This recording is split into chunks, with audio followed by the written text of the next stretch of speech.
Good evening, fellow Toastmasters and guests. Most of my friends that know me as Jacob, the LMU MBA student, professional, the mature guy. But what they don't know is, on the side, my hobby, my passion, is salsa dancing. Over the last 5 years, what I've learned is if I apply a lot of the techniques and aspects of dancing to my everyday life, it's going to better my relationships, my friendships, and overall improve the quality of my life. So salsa dancing, as a metaphor for life, implies applying these techniques, these aspects of dance into your life to improve your friendships, your relationships, and your overall quality of life.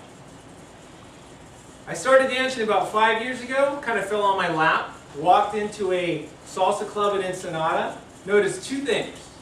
One, there were a lot of girls there. Two, the guys that were there were dancing all night long. So my buddies and I turned to each other, this is a gold mine right here. Came back to the States, took a lesson, and we were instantly hooked.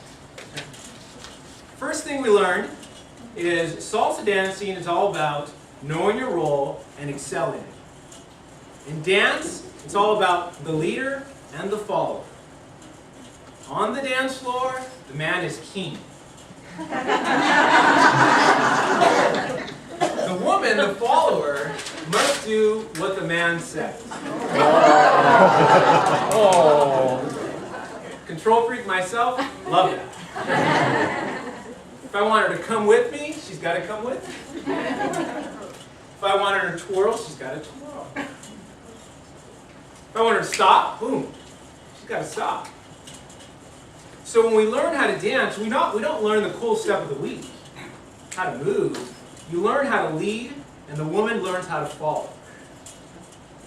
Now in life, a lot of times, in a very simplistic way, we can break it down between leaders and followers. Manager, subordinate. Mentor, mentee.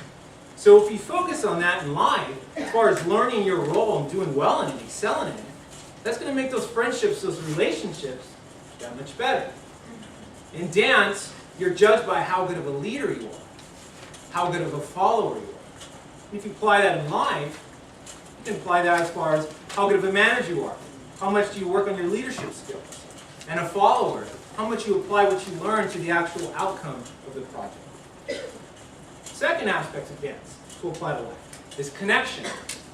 As Toastmasters, we can all relate to that. We learn about making eye contact with the audience, connecting with them so you can convey your message. Same thing with dance. When I go to a dance club, I kind of check out the scene a couple times. Don't go straight to the Matterhorn, as they say. I look for the girls that are good followers. So then once I pinpoint the girls that are... Notice I said good followers, not the better looking ones. Good followers. Pinpoint the girls that are good followers, and I ask them to dance. And within 5 or 10 seconds, I know right away whether it's going to be a good dance, assuming they're good followers. Why? Because whether the connection is there. And what I mean by connection is, does she feel what I'm feeling? I'm feeling the music. Is she moving with me?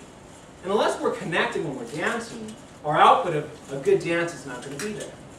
Same thing in life.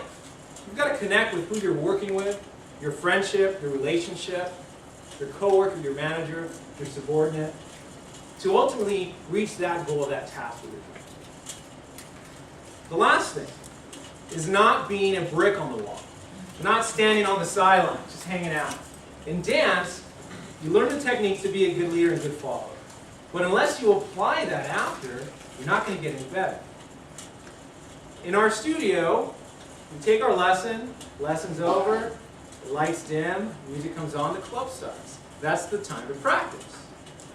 So what you learn is if you want to get better, you have to stay after and practice. And what does that mean as a man? It means you got to go across the room, ask the girl to dance. It's a risk of being rejected. And once you ask her to dance, what if she thinks I'm going to mess up? What if I mess up? So you've got to overcome those fears of rejection, of being scared of what if I mess up. And ultimately what happened to me is I got so confident, so happy with dance, that I wanted her to reject me. I I wanted her to say no. So then what I could do is find another girl, bring her to that spot where she rejected me, and show her what she missed.